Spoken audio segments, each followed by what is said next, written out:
เครถพีโน่สาเหตุที่มันย่อนเนาะแน่เบิ่งเฟืองทางในแม่นรูดหมดแล้วอาการขี่ไปละย่อนฟีโนของแท้ไอเราละลือเบิ่งสูบบอกสูบแวน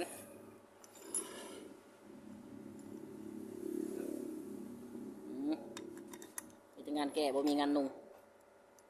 ซื้อนอกก่อนเพื่อสีออกของแท้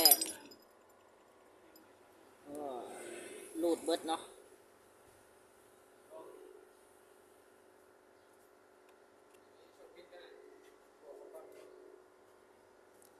ผมเสียนะครับ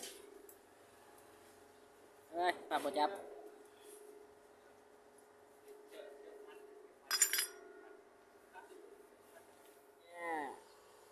บีมันบ่บีแจงมันบ่จึกจักคงไม่เป็นอะไรยังไงแจ้งลูกค้ากันบ่หรือมั่งเลย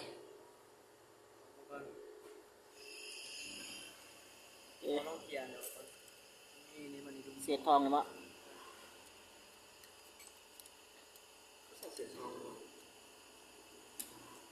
ไม่นั่นกระจักปองเบียร์กระจักนั่นแหละจะมาขึ้นมึงน่ะแม่นบ่ยังปองเบียร์ลิตีนี่อันนี้เอาสุดท้ายเอาจะเป็นของเบี้ย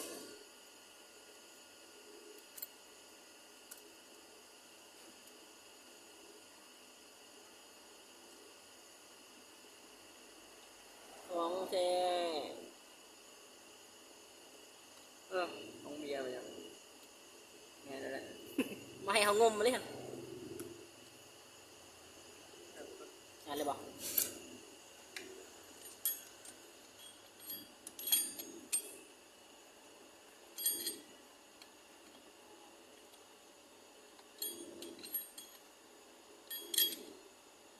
ของเบี้ยนี่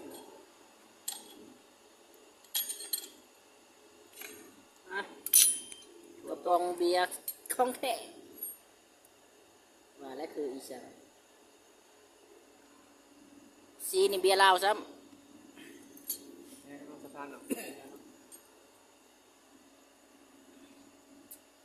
โอ้โหของแท้เนาะว่าชีมั่งเปลี่ยนสะพานเทิงสะพานลุ่มเขาสิเปลี่ยนเนาะอันนี้มากับลูกค้ามันแม่นของมันอยู่บนละอ้าวนี่